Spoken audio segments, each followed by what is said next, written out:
It was a chilly November evening in 1970 when the small town of Norwood Park, Illinois, was rocked by whispers of a missing boy. His name was Robert Piest, a 15-year-old high school student who worked at a local pharmacy. He had been last seen leaving his job to meet a man about a potential summer job, an encounter that seemed innocent enough.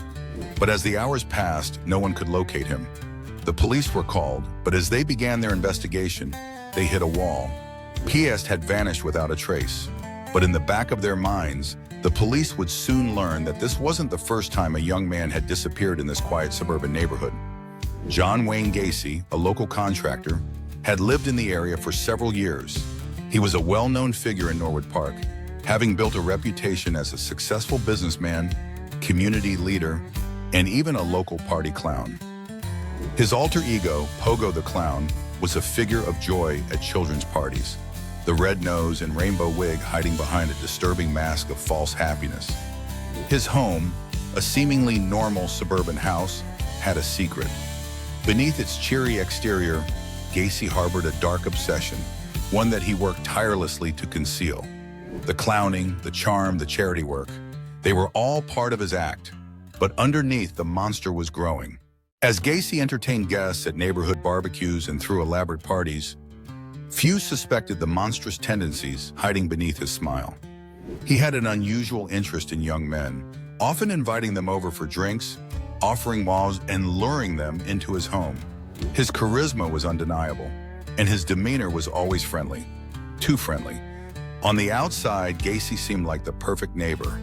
But as Robert Piest's disappearance grew more suspicious, the police began to circle closer to Gacy's home.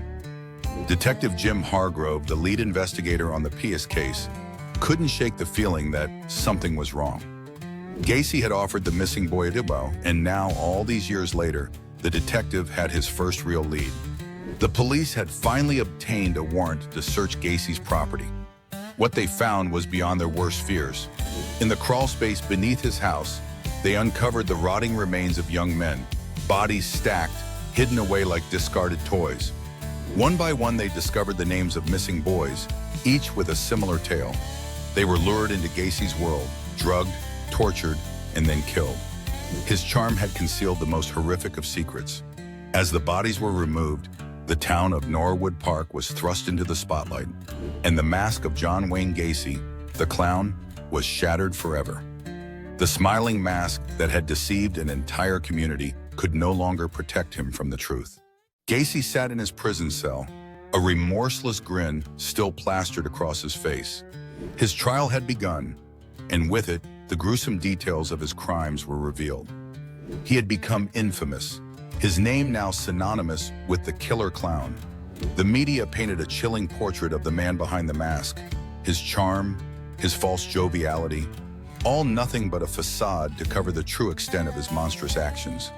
But even in the face of mounting evidence, Gacy refused to show any true remorse. He claimed to have no memory of many of the murders, suggesting that he was somehow not entirely responsible for his actions. His demeanor during the trial was calm, as if he were still playing the role of the clown, albeit behind bars. Just when it seemed like there were no more surprises, a revelation came that shook everyone to the core. During the trial, a chilling confession was revealed. Gacy had not acted alone. He had an accomplice, a young man who had disappeared years earlier, only to be found among the other bodies. This revelation sent shockwaves through the courtroom.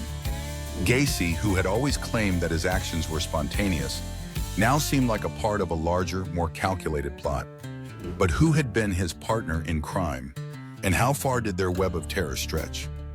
The truth was still out there, buried beneath layers of lies. As the trial reached its climax, Gacy was sentenced to death.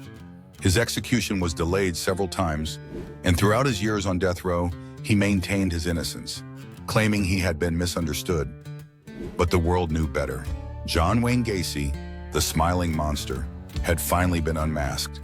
But the scars he left on his community, on the families of the victims, would never heal. His legacy of horror remained long after his death. In 1999, Gacy was executed by lethal injection, but his name would forever be associated with terror. Books, documentaries, and countless articles would ensure that the world would never forget the clown who turned out to be a monster. As the years passed, the names of his victims faded into history, but the images of Gacy in his clown costume, flashing a disarming smile, remain seared in the public consciousness. Like and subscribe for more tales of true crime, and remember, sometimes the scariest monsters wear the brightest smiles.